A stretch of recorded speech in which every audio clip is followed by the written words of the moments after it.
Lucinda Perry couldn't help feeling a bit nervous as she walked into the club, dressed in a strapless mini black dress and a gold-colored knee-high boot. Her long curly jet black hair was let down for the first time in a long while instead of the usual bun, and she was wearing a green-colored contact lens in place of the usual glasses which she always wore because of her short-sightedness. Even though she was giving off a slutty vibe with her outfit, she was nothing close to being a slut. Unless, of course, you'd want to call her a slutty virgin. For the first time in her adult life, she wanted to do something outrageously reckless. Something daring. The kind of stuff that would leave her best friend's mouth hanging open in disbelief when she tells her how she spent the night of her 25th birthday. Was she ready for it? No. But was she going to do it? Hell yeah, she looked around the club as she tried to adjust her sight to the dim-lit room, and noticed everyone around her seemed to be having so much fun. It was her first time in a club, so of course, she was feeling kind of lost and out of place as a fish in the dry land. She looked ahead of her and took in a deep breath when she caught sight of the bar somewhere to the right ahead of her. "You can do this, Lucy," she assured herself as she slowly made her way towards it. The music was too damn loud, but she tried not to worry too much about her eardrums being blown off. At least not that night. She had made a promise to herself on her last birthday that she was going to do something crazy come her next birthday if she was able to achieve certain goals she had set for herself. And as though the universe was in support of it, she had gotten her long-deserved promotion 2 days earlier. So that night was kind of different because it not only marked her 25th birthday, but it also marked her first night in the city of Ludus. She had been transferred to the head office here in Ludus to take over from one of the senior staff in the fashion unit who had just recently retired. She worked for one of the largest conglomerates in the world, the iGlobal Group, and as such being transferred to the headquarters was a very big deal, and a dream come true for her. She was the sort of person you would describe as Miss Goody Two-Shoes. She was a typical good girl and a very intelligent one at that. She was also a very devoted staff in the company, the type to put in extra hours and give her best to every assignment placed under her authority. In simpler terms, she was a workaholic with zero social life. The type who would rather work all night and sleep off reading a crime novel or something, rather than go partying or hang out with friends. "Hey, gorgeous," a rough-looking man called out as she maneuvered her way through the crowd, but she only flashed him a polite smile as she continued in her quest for the bar. She quickened her steps when she felt a hand on her lower back like someone was trying to grope her, but she did not bother to look behind her to see who it was. She almost let out a sigh of relief the moment she got to the bar but frowned when she noticed there was no empty seat available around her. "Hey pretty. It's your first time here, isn't it?" The stout middle-aged barman with a ginger-colored beard called to her with a welcoming smile, and she flashed him an embarrassed smile. "Yeah. Sort of. I'm kind of new in the area," she explained with a nervous giggle and then chided herself for giving out too much information. She tended to talk too much whenever she was feeling nervous. "Ah. Your first drink is on me then. Come on here and I'll get you a seat," he offered as he circled the bar and came out carrying what she suspected to be his bar stool. "I'm Sam. What is your name?" he asked after he found a spot for the stool at the end of the bar which was directly facing the dance floor, where a young man was seated. "Thanks. I'm Lucinda. Lucinda Perry. But my friends call me Lucy, so I guess you can call me that too," she told him as she sat down. Sam looked at her with a smile on his face like he could tell that she was feeling very nervous, and then he extended his hand for a handshake. "Well, it's nice to meet you, Lucy. I need to get back to my position. What can I get you?" "A double martini would do." "Thanks," Lucy said as she settles down on her seat and looked towards the dance floor. "Your drink," Sam said as he returned with the glass and placed it in front of her. While Lucy flashed him a smile of gratitude. "So what brings you to the city of Ludus?" Sam asked, propping his elbow on the bar counter as he looked at her, his curiosity burning in his eyes. She took a sip from her glass and grimaced before answering him. Work? Sam asked curiously. "Yeah. I just got transferred to the head office here." she said with a nod, making the young man seated beside her turn to spare her a glance. He said nothing as he returned his attention once again to what he had been busy with. Interesting. I take it you've never been to a club before today. She laughed self-consciously at that. Why would you assume so? Well, I've been on this job for over 20 years. And I can tell a newbie when I spot one. And you, my dear new friend, is one. I've watched you from the moment you walked right in through the door. He said with a wink, making her shrug. Well, it's my birthday, and I'm in a new place. No friends yet. So. She shrugged again and let her words trail off. Hey everyone. She's new here and it's her birthday. Let's show her some love, y'all. Sam announced loudly, causing the others around them to turn in their direction. They raised their glasses in a silent toast while her cheeks burned a bright red in embarrassment as she bowed politely and murmured her thanks. You're welcome. Feel free to come around whenever you need company. Sam said with a wink before returning to his spot to attend to some others who had just walked in. Lucinda sighed to herself before taking out her little pocket-sized journal and a pen from her purse, ready to check some items on her to-do list. 1. Dressed outrageously sexy, check. 2. Finally tried out contact lens, check. 3. Went to a club, check. 4. Took a double martini, check. She paused when her eyes fell on the 5th item on her list and she swallowed nervously. 5. Have a one-night stand. Not checked yet. She wondered as she looked around the club for any prospective candidate.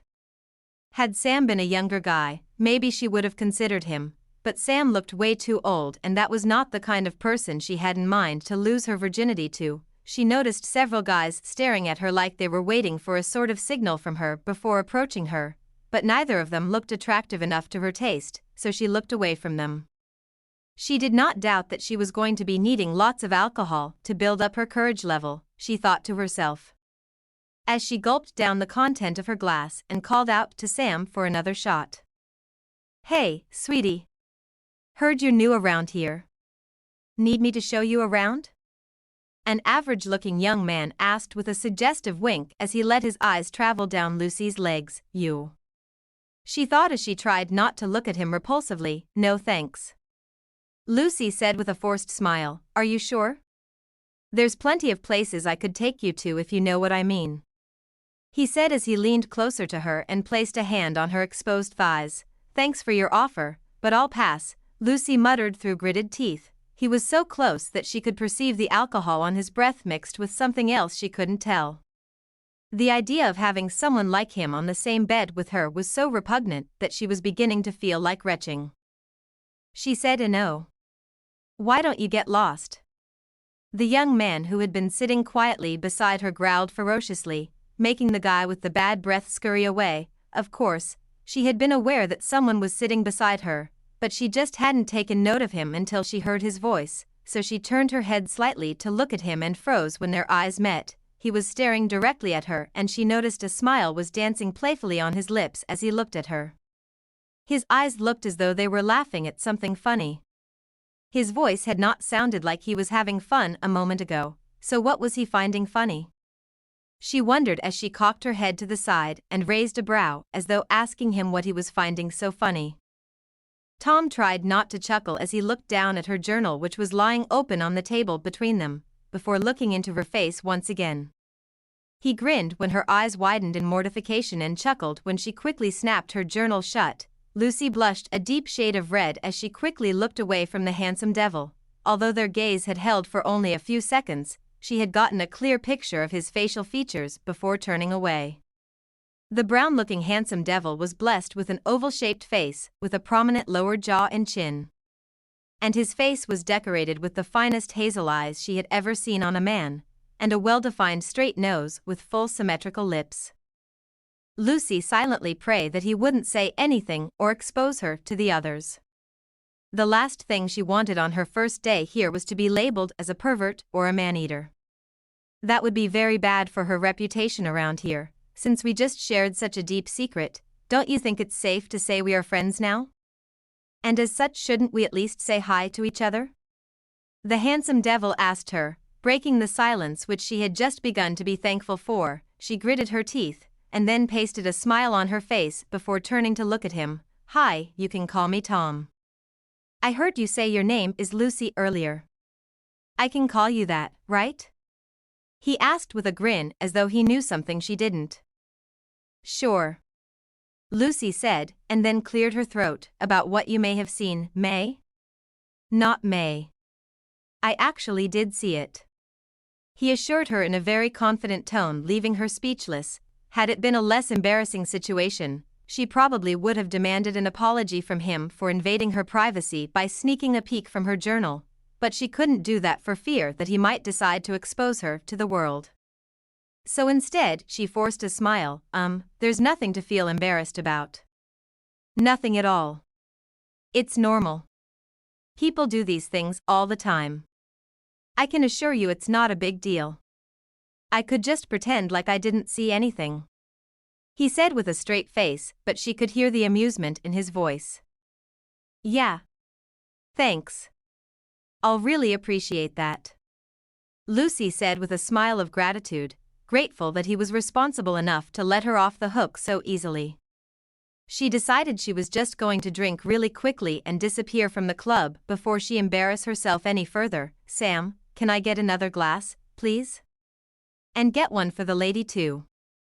Tom called out to Sam before looking at her. "Since it's your birthday, permit me to buy you a drink." "Thanks, but that won't be necessary. I'm almost done here," she quickly assured him. "You can't say you've been to a club or had a double martini if you did not get drunk or get on the dance floor. Plus, I don't see any man leaving with you either. Aren't you going to check that on your little list?" Tom asked, wiggling his brow playfully as he glanced at her journal which she had tucked into her purse. Lucy felt her face heat up again. "You promised to pretend." "I didn't promise. I said I could just pretend," Tom reminded her with a wink. "So how about I help you tick that? I'm feeling very generous tonight," he said with a grin, showing her he was really enjoying himself at her expense. Lucy was feeling completely embarrassed now since this wasn't the way she had envisioned the night when she made her plan hours earlier. Things like these usually happened in stages in most of the movies she had seen. One minute a lady was drinking and the next she was chatting with a guy, and next they were kissing and groping in the dark as they try to undress each other and find their way to the bed or end up on the couch or on the floor. Who cares where? When she was making her list, she never imagined or planned for someone else to see it apart from her best friend, Sonia, to who she had planned on sending a picture of her checklist. "Okay, Lucy, you can't chicken out. You wanted to do something daring. Here is your chance. You've got a sinfully gorgeous man offering to be your one-night stand. You're going to grab this opportunity now," she said to herself, and then gulped down the remaining content of her glass before flashing him a courageous smile. "How about we have that drink first?" she asked, making him smile. "Sure. Let's do that. And then we can dance, and then we will go over to my place or yours." "Yours. Yours is absolutely fine," she told him quickly. Of course, she didn't want a one-night stand knowing where she lives. The last thing she wanted in her life at the moment was a one-night stand who might decide to show up on her doorstep the next day wanting another stand. She really was not interested in a relationship of any kind with any man. All she wanted was this one-time experience, and then after that, she would return to her loveless workaholic life. That was exactly the way she loved it.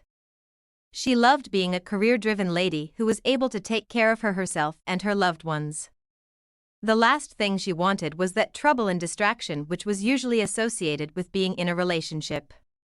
Those boring long calls, spending hours visiting and doing sweet nothings, incessant and unnecessary misunderstandings, et veteran.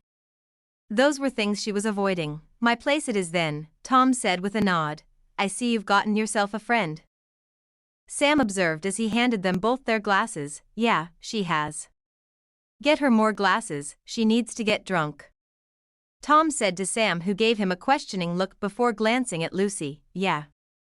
I need to get drunk," she assured Sam with a small smile of gratitude, and then he gave her a nod before returning to his position. so tell me about yourself, Tom said as he sipped from his glass slowly while looking at Lucy with interest. I'm not sure if I'm supposed to be telling a one-night stand anything about myself, she murmured to herself, and then realized she had just spoken out loud when she heard him chuckle.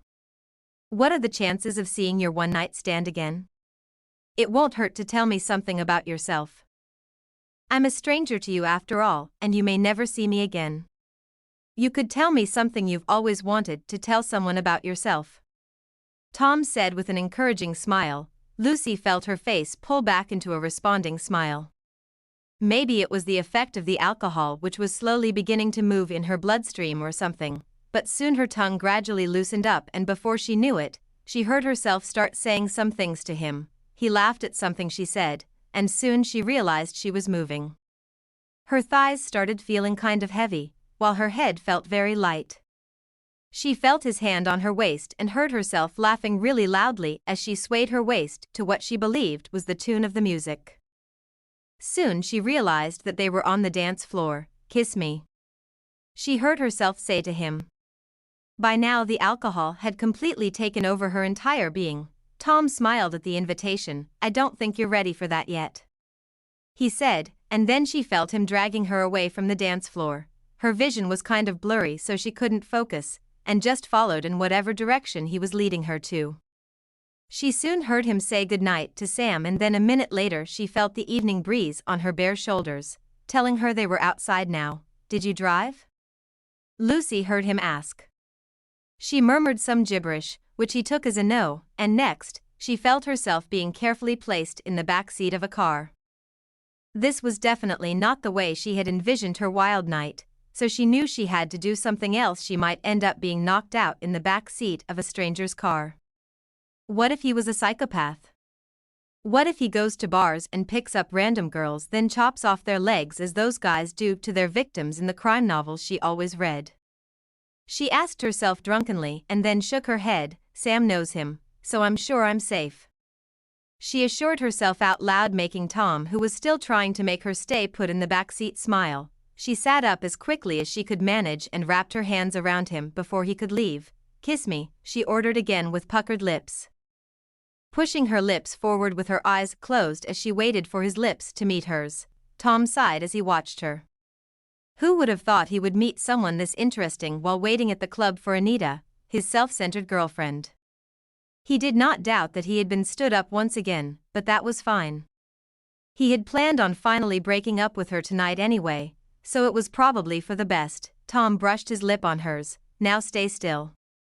I need to get us out of here before I do anything, he told her softly before shutting the door. She really did not want to fall asleep, so she sat up and crawled into the front seat of the car before he could get around the car. Turn on the stereo, she ordered him as he got into his seat. I guess you don't want to sleep off, he said in amusement as he turned it on.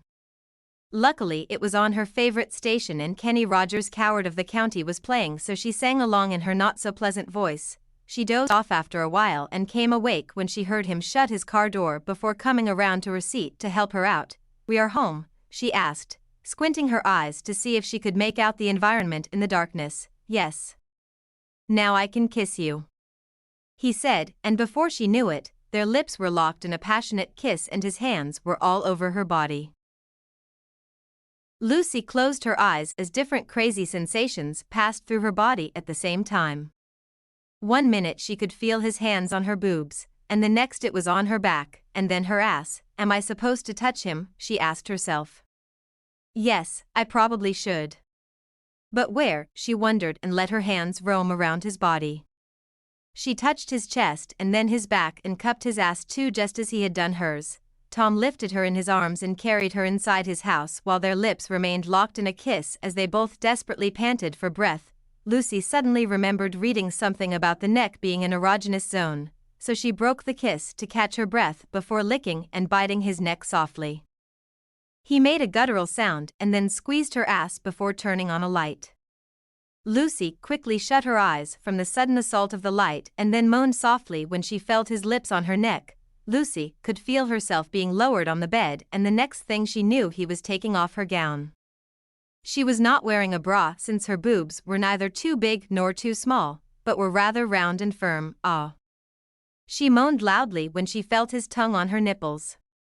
It was the first time ever any man had gotten that close to her body. He played with the left nipple using his finger while he used his tongue to make circular motions on her right nipple.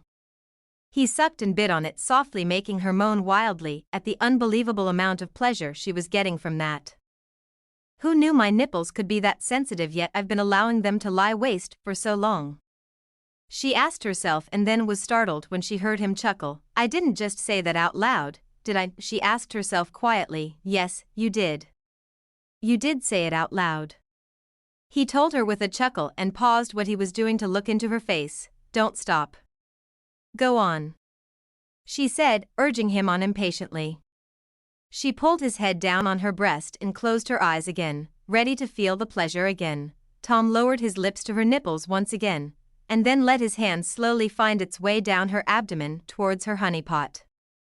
Her alcohol-ridden brain became completely blank when his fingers pushed aside her panties and then stopped over her clitoris. She closed her eyes and allowed herself to feel and enjoy it all. His tongue on her nipples kept licking and teasing, while his finger moved steadily over her clitoris, drawing out moan after moans from her. Tom let his finger go further down her vagina, and then he froze. He stopped playing with her nipples and stopped teasing her clitoris. She opened her eyes to look at him, and noticed he was giving her a funny look. Is this your first time, sweet Jesus and all his 7 angels? Can you just continue with it? Please. She pleaded desperately. She was sure she never would have been bold enough to make such a request had she not been totally under the influence of the alcohol. Tom simply smiled at her, and then, before she knew what he was up to, he moved away from her nipples and, my GAWD. She moaned loudly. She figured that saying God at this point will likely be sinful and might attract the wrath of God and earn her eternal damnation. She could feel his tongue on her clitoris. And then he did something completely crazy and unexpected. He inserted a finger into her anus and kept taking it in and out as he kept sucking and licking her honeypot. At this point, Lucy was no longer just moaning now, but was screaming madly at the pleasure. Fuck. Fuck. Fuck. She yelled loudly. She wasn't sure she had ever said fuck so much in her life until this very minute. Soon she began to feel this funny tingly sensation between her legs, and before she could stop herself, she was giggling and trying to push his head and hand away from her. Stop. Stop. It's tingling me, she said to him while trying to stop laughing. He stopped and then looked into her face. I don't think I'm going to forget you in a hurry, he whispered, and then dropped a kiss on her lips and forehead before standing up. Where are you going to? We are not done, are we? I'm supposed to touch you too, right? She asked with a yawn. Tom looked at her with a small smile. I'll be back shortly, he said before walking out of the room, leaving her lying on the bed naked.